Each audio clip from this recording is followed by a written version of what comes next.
We got a whole lot of popcorn going on here. We got the spicy popcorn, thanks to our friends from JP Graziano to spice it up with the hot giardiniera seasoning. We also got sweet. Yeah. Spicy and sweet from our friends at Candy Pop. And this is great. You got the Twix flavor. I got the Butterfinger. I love this especially because eating a Butterfinger is a whole ordeal. You bite into it, it's all over your pants. Yeah, that's true. It's a mess. You have to vacuum after. This combines two great flavors and is simple. Well, the best part about it is that, you know, when you go to the movie and you're like, all right, I'm going to go get some concessions, right? And you're there and you're like, do I want popcorn or do I want Milk Duds or do I want candy? What do I want to do, right? Best of both worlds. You got the popcorn with the candy on it, and it's delicious. Do you ever put the Milk Duds in the candy or in the popcorn? I can't say that I ever have. I don't either. I haven't had a Milk Dud since Reagan. I love Milk Duds. But people like that. This is a perfect combination of the two. Check it out. Candy Pop. This is delicious. Perfect for watching movies. Sneak them into the movie theater. I always sneak concessions in. Oh yeah, I mean you have to. Don't buy anything. Yeah. It's too expensive. Candy Pop. Delicious. And I would even say that Candy Pop is perfect for watching a movie like... Definitely love Aunt Mary again. I mean, crushes don't last for 13 years, right? He couldn't help it. Hi, it's Ted. I haven't seen you since Senior prom. And he couldn't explain it. You asked me to follow around your girl, and I did. And then the truth is, I started to like her. Because there's something about Mary. I want a guy who can play 36 holes and still have enough energy to take me and my brother to a ball game. I love this movie. I think it is somehow both beloved and underrated at the same time. And I don't even know if I can accurately explain that because everyone pretty much likes this movie. It was a big box office success in 1998, which I didn't really know about until I looked it up. Star-studded cast. Everyone nails their role perfectly. I think it's one of the best comedies of the 90s. If we had to make a list, I'm not going to do it off the top of my head.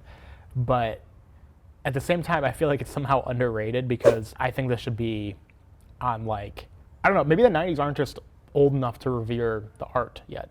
You know how sorry, I didn't mean to cut you off, but we talk about comedies from 40 years ago and we're like Blazing Saddles, all-time great comedy. We talk about the Blues Brothers or Airplane, Coming to America, and it's like they're in reverence. And maybe the 90s aren't there yet, but I think this movie is in that echelon.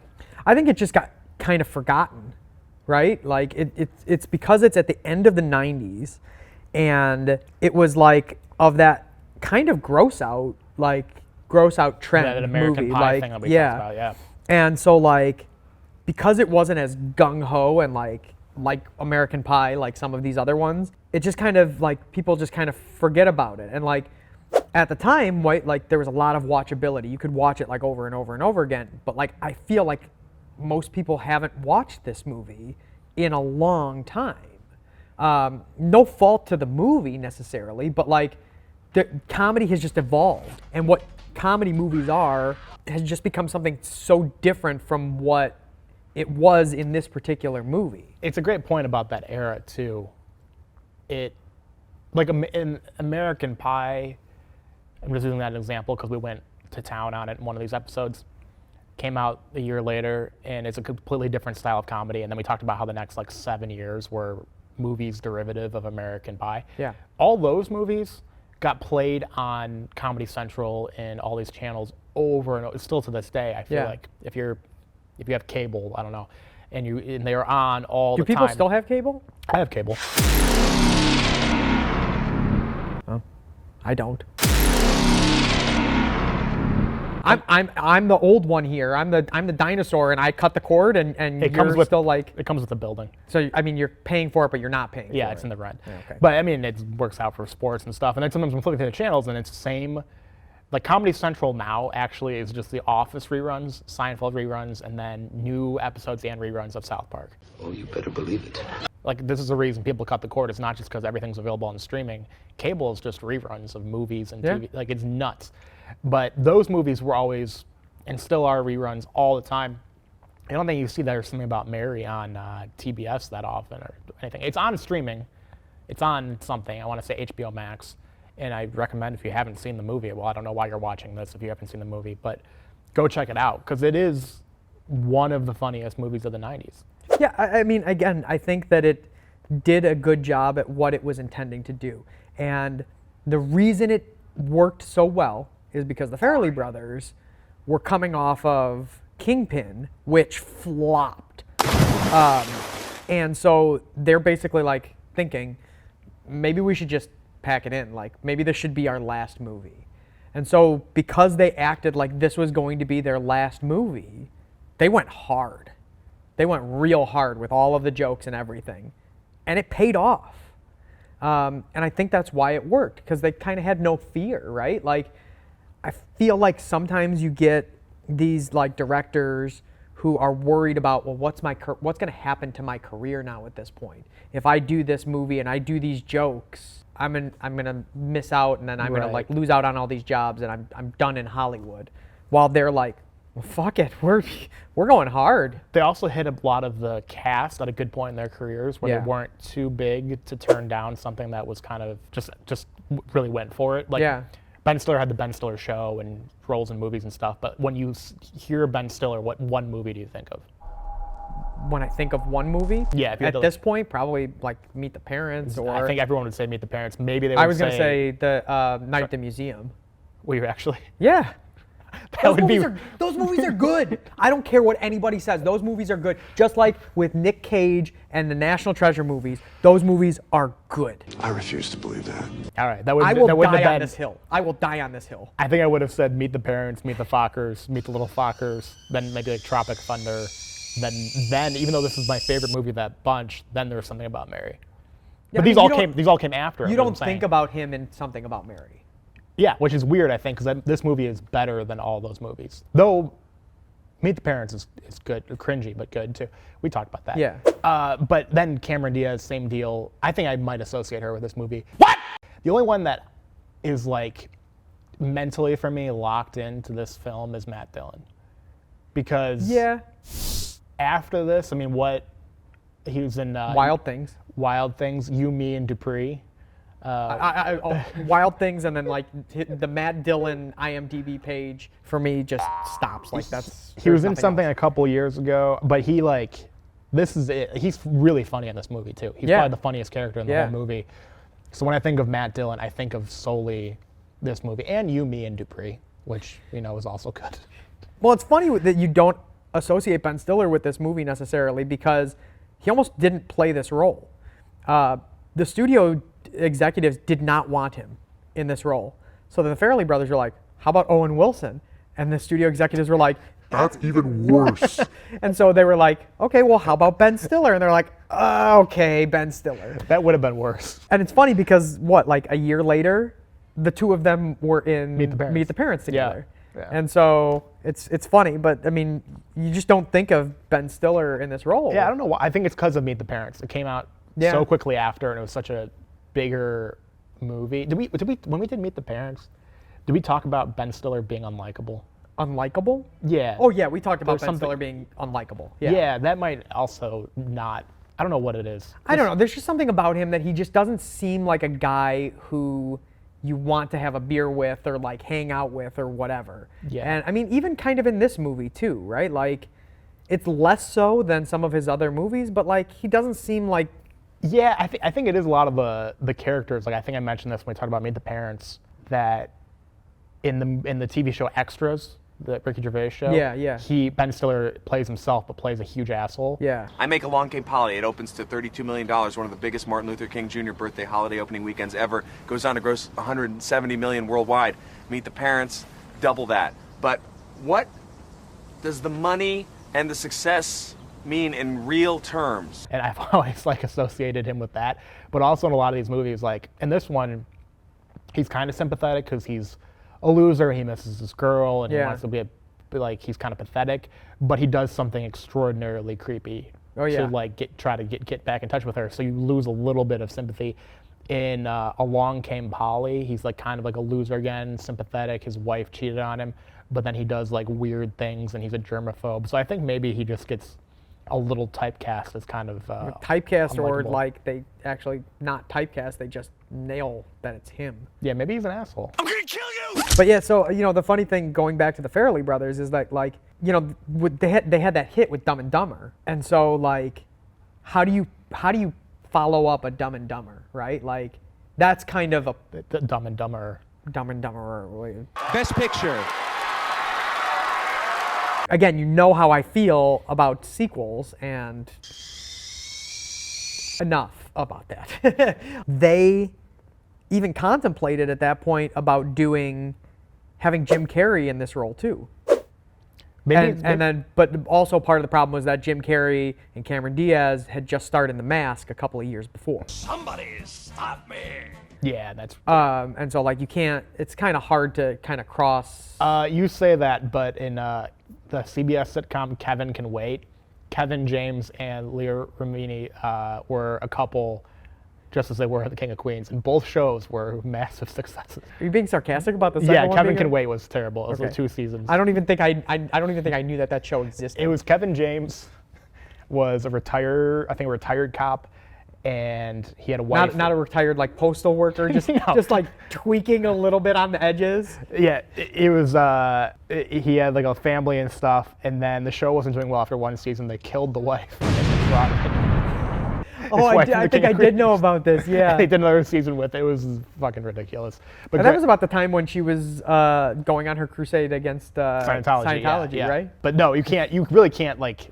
It's gonna make people think of the other movie. Like, and I don't Yeah. know. Maybe it's because I just have seen this movie so many times with Ben Stiller. I can't picture anyone else. Even though I just went off about how I don't associate him with the movie. Liar! Yeah. I can't put Jim Carrey in the movie and make it work in my head. Yeah, for sure. I Like we agree. talked about Ferris Bueller and all the people that were up for that. I can't picture anybody but Matthew Broderick. Yeah, exactly. I agree. The most iconic joke probably in this entire movie, and I think people know the reference even if they haven't seen the movie or if they don't like love the movie like I do, is the jizz in the hair. Yes, I was also gonna say the Frank and Beans, Well, how the hell did you get the beans above the Frank? I mean, but I think both of them definitely are iconic, if you want to call that iconic. Well, that's just like, even though they really go for it in a lot of different scenes in this movie, I think the jizz in the hair is like really pushes the envelope. It like it doesn't come out of left field, but when it happens, it's like a holy crap moment. Like, this is kind of disgusting, and Yeah. also like, holy shit, this movie just turned it to 11.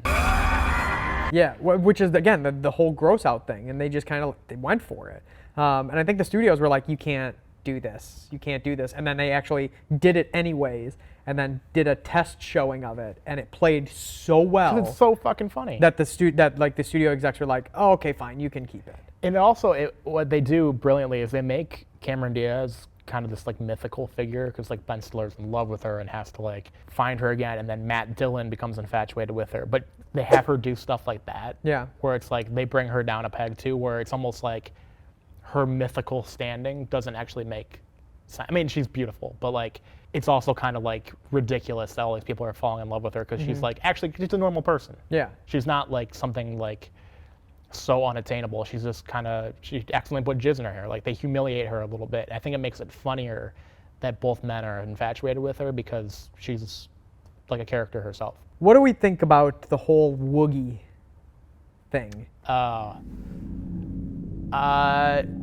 Wouldn't play now, but I mean, it's hard. Like, it's hard to watch something that you watched 20 years ago and watch it now and then get rid of the first watch. Yeah. You know what I mean? Yeah. So I don't know. Because you already know what's going to happen. Yeah. Yeah. I just think that, Chris Elliott fit that character perfectly. Yeah. Really, really good. And, I kind of think, to a certain extent, when you think of the 90s, I kind of think he's underrated. I think he's underrated as, a comedian and as a comic actor. Maybe it's just because I'm doing a rewatch of Saturday Night Lives and I happen to be in the 90s with the cast, because I think he was on Saturday Night Live for 1 year. And I happen to be with the cast that he's in and watching some of these things. And I think he plays that nice but total creepo, but you don't know that he's a creepo thing. And I think he plays that perfectly to play off of But this like whole mythical thing about like Cameron Diaz and Woogie and Yeah, I actually think he. I mean, I remarked about Matt Dillon before, but he might actually be the funniest, character in the movie. yeah. One of the funniest cameos. The only nice thing I'll say about the guy is Brett Favre. Is really So- he comes out of nowhere. Yeah, I actually write down fucking Brett Favre because, like, as a Bears fan, I am trained to hate anything Green Bay. Brett Favre included, right? Although, benefit to Green Bay and how Green Bay totally ruined the career of Brett Favre by only getting him one Super Bowl, Hall of Fame career, followed up by Aaron Rodgers, who they've only gotten one Super Bowl. Apparently, they're okay with just, like Born to Runner Up, right? It's like the Simpsons episode with Lisa, like Born to Runner Up. Will you welcome Garfunkel, Messina, Oates, and Lisa singing their #2 hit, Born to Runner Up. Fuck Green Bay. That said, I begrudgingly have to be like, It's so funny. fuck, because like he's actually okay in it. And I'm Likeable like, he's And it's kind of out of left field, but it's also, it fits with the whole movie. yeah. It's such a silly thing to throw in at the end. Well, they wanted it to be Steve Young because Cameron Diaz talks about how she's a Niners fan, Yeah. which also coincidentally, this movie was filmed a couple of weeks after Brett Favre was in the Super Bowl and had played a couple of weeks before that, the 49ers. And she says she's a 49ers fan, and it was supposed to be Steve Young, but Steve Young wouldn't sign on because he's a Mormon and he didn't approve of the jokes. Oh, So he wow. would not sign on to this movie. Wow. But Brett Favre So Brett Favre. has no standards. He's a crass person Yeah, that he's sends like, photos yeah, of his penis. screw to it, people. yeah. Like I start thinking about all of these. This is 1998. Yeah. So at this time, not only am I trained to hate Brett Favre because of the Bears, my brother went to school in Wisconsin. And he went to school in De Pere, Wisconsin, which is a suburb of Green Bay. It translates to the pier. I like that. That's a good one. And it probably does, but it actually doesn't. So he's in school up there, and he would tell me this story about how one night he goes out to the bar, and he steps outside. I don't know if he was having a cigarette or whatever, as was fashionable at the time in the mid to late 90s. And who is outside of the door of this bar but Brett Favre, sitting on the hood of his Porsche. As the story goes, again, I cannot confirm, I was not there, I cannot confirm or deny this story. As the story goes, Brett Favre takes out a white powder of some sort, whether it's Coke or Oxy, I don't know. But he lays out a line on the hood of his Porsche, does a rail, offers apparently to my brother, who denies it and says, fuck you, I'm a Bears fan. Hell yeah. And Brett Favre just continues to do rails of whatever this white substance is on the hood of his Porsche. Again, I cannot confirm or deny this story. It's just a story that has been told to me by my sibling who happened to be in school at the time there. Okay.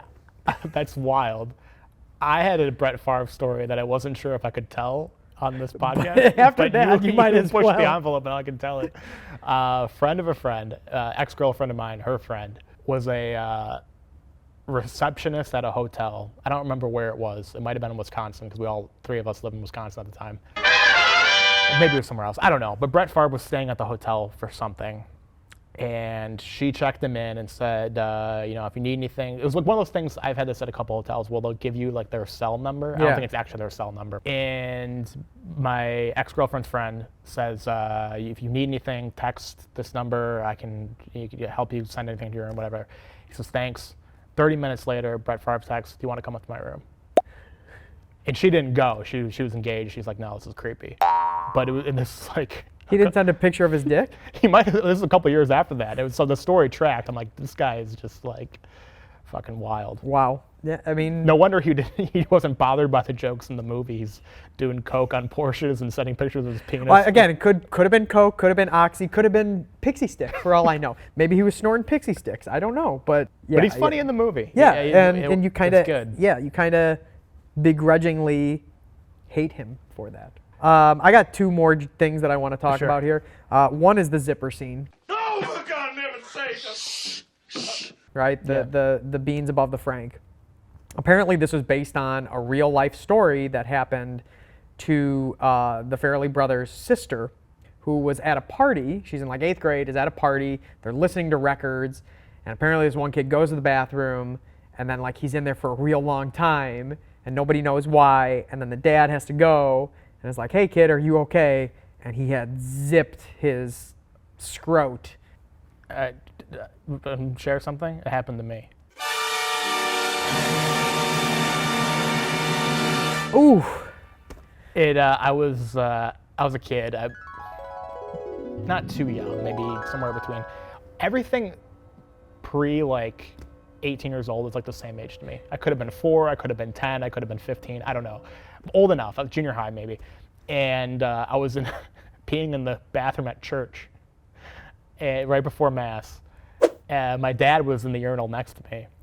And I'm finishing up, and I go to zip up, and all of a sudden the zipper's not going. And I look down, and the scrot is caught in the zipper, and I panicked. One of the most nerve-wracking moments of my life up until that point. I'm like, what do I do here? Like, it's jammed in there, but I like stood there and I don't know, this is fucking graphic for the show, and wiggled it out gently until it finally. I was so relieved when it came out because I thought it was gonna rip. I thought I was gonna have to go to the emergency room. Wow.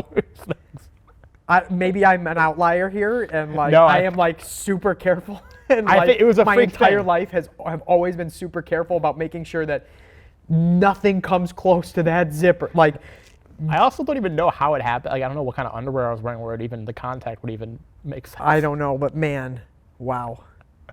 Yikes. Yeah. Yikes. And it's before I ever saw the movie too. Yikes. All right, we're going to get off of that by saying there's a throwaway joke in here about there's not enough meat on sticks. Yeah. I think you'll appreciate this. That joke was actually written for Seinfeld. And it was written for the show Seinfeld, and they actually bought it from the writers so that they could put it in this movie. Oh, that's fun. Yeah, I love this movie. A lot of jokes, silly, and I think above all, the reason it works and it works so well is a lot of people I think can not relate to the plot because they've been creepy and stalked a woman, but the idea of like there's this girl that I miss and like everyone's obsessed with. Like it just works. I think it cracks the 7s. Yeah. And I'm going to say 7.2. So I'm like right there with you. And I think it's because it's got a lot of things, right? Like that people kind of relate to and continue to tell the jokes of, the relatability of, the quotability, right? The fact that like a lot of us still call him Brett Favre because that's how his name is spelled, even though it's Brett Favre. So I'm going to go 7.3. 7-1. Whew. I mean, right there. We're in the ballpark. Yeah, always. I mean, it's a good movie, and I think I feel like I need to go back and like actually watch it more and like. Yeah, it should be watched. Yeah. More. Yeah. There you go. Scrotum. Jesus Christ.